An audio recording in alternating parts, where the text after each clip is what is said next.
નમસ્કાર મિત્રો, સ્વાગત છે તમારું ગુજરાતી ટિપ્સ યુટ્યુબ ચેનલ પર. તો આજે આપણે ચર્ચા કરીશું સામાન્ય જ્ઞાન વિશે. તો ચાલો જોઈએ. ભારતની હાઈકોર્ટના પ્રથમ મહિલા મુખ્ય ન્યાયાધીશ કોણ હતા? તો ભારતની હાઈકોર્ટના પ્રથમ મહિલા મુખ્ય ન્યાયાધીશ છે તે લીલા શેઠ હતા. બંધારણની કઈ કલમ સંસદને બંધારણમાં સુધારો કરવાની સત્તા આપે છે? તો બંધારણની 368ની કલમ છે તે બંધારણમાં સુધારો કરવાની સત્તા આપે છે. પાણીના ટીપા કયા કારણોસર ગોળ હોય છે? તો જવાબ આવશે પૃષ્ઠતાણ. પૃષ્ઠતાણના કારણે પાણીના ટીપા છે તે ગોળ હોય છે. ધોવાના સોડાનું રાસાયણિક નામ શું છે? તો ધોવાના સોડાનું રાસાયણિક નામ છે સોડિયમ કાર્બોનેટ. અવાજ કયા એકમમાં મપાય છે? તો અવાજ છે તે ડેસિબલ એકમમાં મપાય છે. રુધિર જામી જવાની ક્રિયા માટે કયું ખનિજ દ્રવ્ય જરૂરી છે? તો રુધિર જામી જવાની ક્રિયા માટે છે કેલ્શિયમ ખનિજ દ્રવ્ય જરૂરી છે. બુધને કેટલા ઉપગ્રહ છે? તો બુધને એક પણ ઉપગ્રહ નથી, એટલે કે 0. બંધારણના કયા આર્ટિકલ અનુસાર હિન્દી ભારતની રાષ્ટ્રભાષા છે? તો બંધારણના 343માં આર્ટિકલ અનુસાર હિન્દી છે એ ભારતની રાષ્ટ્રભાષા છે. વનસ્પતિનો લીલો રંગ શાને આભારી હોય છે? ક્લોરોફિલના કારણે વનસ્પતિનો લીલો રંગ થાય છે.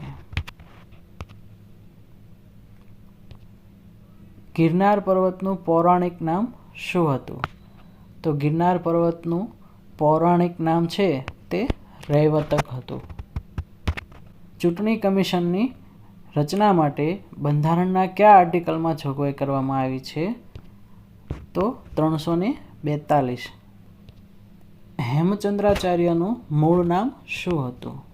તો હેમચંદ્રાચાર્યનું મૂળ નામ છે ચાંગદેવ હતું. ભવનાથનો મેળો ક્યારે ભરાય છે? તો ભવનાથનો મેળો શિવરાત્રિ પર ભરાય છે અને એ જૂનાગઢમાં ભરાય છે. ગુજરાતનું કયું શહેર પુસ્તકોની નગરી તરીકે ઓળખાય છે? તો જવાબ આવશે નવસારી. નવસારી છે એ પુસ્તકોની નગરી તરીકે ઓળખાય છે. વડોદરા રાજ્યના છેલ્લા રાજવી કોણ હતા? તો પ્રતાપસિંહ ગાયકવાડ છે એ વડોદરા રાજ્યના છેલ્લા રાજવી હતા. ગ્રામ પંચાયતોની ચૂંટણી કરવાનો નિર્ણય કોણ કરે છે? તો ગ્રામ પંચાયતોની ચૂંટણી કરવાનો નિર્ણય છે તે રાજ્ય સરકાર કરે છે. ઓપ્ટિકલ ફાઇબર કેબલ શાના માટે વપરાય છે? તો ઓપ્ટિકલ ફાઇબર કેબલ છે તે સંદેશા વ્યવહાર માટે વપરાય છે. સબસોનિક અને સુપરસોનિક શબ્દો શેના માટે વપરાય છે? તો સબસોનિક અને સુપરસોનિક શબ્દો છે એ અવાજની ગતિ માટે વપરાય છે.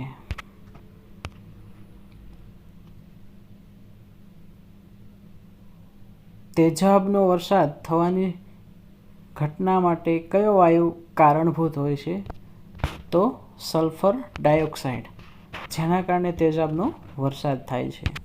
ભારતના બંધારણમાં મૂળભૂત હક્કો તેના કયા અનુચ્છેદમાં સમાવિષ્ટ છે? તો જવાબ આવશે 14.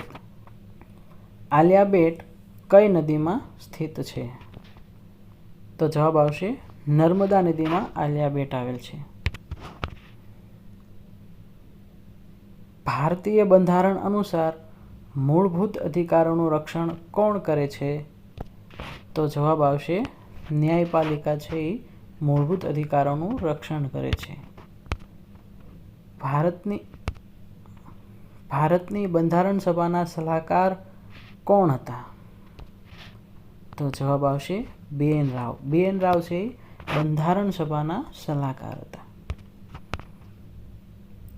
વરસાદ માટે વપરાતું સાધન કયું છે? તો જવાબ આવશે ઓડોમીટર. વૃક્ષનું આયુષ્ય શેના પરથી માપવામાં આવે છે?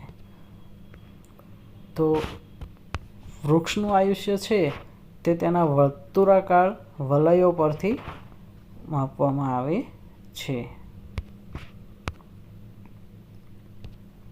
ગુજરાતમાં સૌથી વધુ ઔદ્યોગિક એકમો ધરાવતી ઔદ્યોગિક વસાહત કઈ છે? તો જવાબ આવશે અંકલેશ્વર ઔદ્યોગિક વસાહત, જે ગુજરાતમાં સૌથી વધુ ઔદ્યોગિક એકમો ધરાવે છે. સિલિકોન શેમાંથી પ્રચુર માત્રામાં મળી આવે છે? તો જવાબ આવશે રેતી. દરિયાકાંઠાની વનસ્પતિ મેંગ્રુવ્સનું ગુજરાતી પર્યાયવાચી નામ જણાવો. તો જવાબ આવશે ચેર. ગુજરાતમાં પરમાણુ વીજ મથકની યોજના કયા સ્થળે આકાર લઈ રહી છે? તો જવાબ આવશે મીઠી વીરડી, જસાપર. મીઠી વીરડી ખાતે ગુજરાતમાં પરમાણુ વીજ મથકની યોજના છે. ગુજરાતને કેટલા એગ્રો ક્લાઇમેટ ઝોનમાં વહેંચવામાં આવ્યું છે? તો જવાબ આવશે 8 એગ્રો ક્લાઇમેટ ઝોનમાં વહેંચવામાં આવ્યું છે. વરલી એ કઈ કળા છે? તો વરલી છે એ ચિત્રકળા છે. ધમાલ નૃત્ય કોની ખાસિયત છે? ધમાલ નૃત્ય તે સીધી લોકોની ખાસિયત છે. ધોળાવીરામાંથી પ્રાપ્ત થયેલ સીલ શેના બનેલા છે? તો ધોળાવીરામાંથી પ્રાપ્ત થયેલ સીલ છે તે પકવેલી માટીમાંથી બનેલા છે. કમ્પ્યુટરમાં વપરાતી આઈસી ચિપ્સ શાની બનેલી હોય છે? તો જવાબ આવશે સિલિકોન. આઈસી ચિપ્સ છે એ સિલિકોનની બનેલી હોય છે. પેનલ્ટી કિક શબ્દ કઈ રમતમાં વપરાય છે? તો પેનલ્ટી કિક શબ્દ છે તે ફૂટબોલની રમતમાં વપરાય છે. ઈરડા એ કયા ક્ષેત્રનું નિયમન કરે છે? તો ઈરડા છે તે વીમા ક્ષેત્રનું નિયમન કરે છે. ભારતમાં કટોકટી જાહેર થઈ ત્યારે ગુજરાતના મુખ્યમંત્રી કોણ હતા? તો જવાબ આવશે બાબુભાઈ પટેલ. પંચાયત રાજનું અસ્તિત્વ કઈ કમિટીના અહેવાલ બાદ આવ્યું? તો બળવંતરાય મહેતા કમિટી છે તેના અહેવાલ બાદ પંચાયતી રાજનું અસ્તિત્વ આવ્યું. બંધારણના કયા અનુચ્છેદમાં પંચાયતની જોગવાઈ કરાય છે? 243ના અનુચ્છેદમાં પંચાયતની જોગવાઈ કરાય છે. ભારતના સર્વોચ્ચ અદાલતના સૌ પ્રથમ ગુજરાતી ન્યાયમૂર્તિ કોણ હતા? તો જવાબ આવશે શ્રી હરિલાલ કણિયા. ગ્રામ પંચાયતની મુદત કેટલા વર્ષની હોય છે? તો જવાબ આવશે 5. ગ્રામ પંચાયતની મુદત છે તે 5 વર્ષની હોય છે. મહાગુજરાત આંદોલનના પ્રણેતા કોણ હતા? જવાબ આવશે ઇન્દુલાલ યાજ્ઞિક. ગુજરાત રાજ્યની સ્થાપના પછી સર્વપ્રથમ વિધાનસભા અધ્યક્ષ પદે કયા મહાનુભાવ હતા? તો જવાબ આવશે શ્રી કલ્યાણજી મહેતા. સુરક્ષિત માતૃત્વ દિવસ કોની સ્મૃતિમાં ઉજવાય છે? એટલે કે કોની યાદમાં ઉજવાય છે? કસ્તુરબા ગાંધીની યાદમાં સુરક્ષિત માતૃત્વ દિવસ ઉજવાય છે. રોજગાર વાંચુ ઉમેદવારોને રોજગારી પ્રાપ્ત માટે નીચેનામાંથી કઈ વેબસાઇટ વધુ ઉપયોગી ગણાય છે? તો જવાબ આવશે ઓજસ. સૂર્યથી સૌથી નજીક ગ્રહ કયો છે?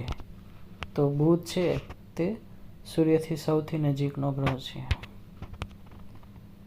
વિટામિન ઈની ઉણપથી શરીરના કયા અંગને નુકસાન થાય છે?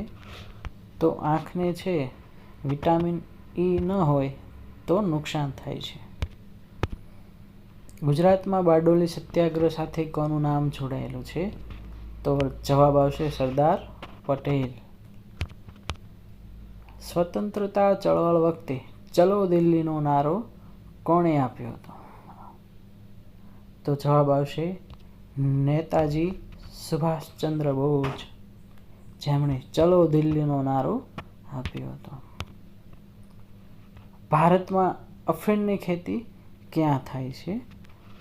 તો ઉત્તર પ્રદેશમાં અફીણની ખેતી થાય છે. તો મિત્રો, આજના આ સામાન્ય જ્ઞાનના પ્રશ્નો તમને પસંદ આવ્યા હોય તો અમારા આ વિડીયોને લાઈક કરો, શેર કરો અને અમારી ગુજરાતી ટિપ્સ ચેનલને સબસ્ક્રાઈબ કરવાનું ભૂલશો નહીં.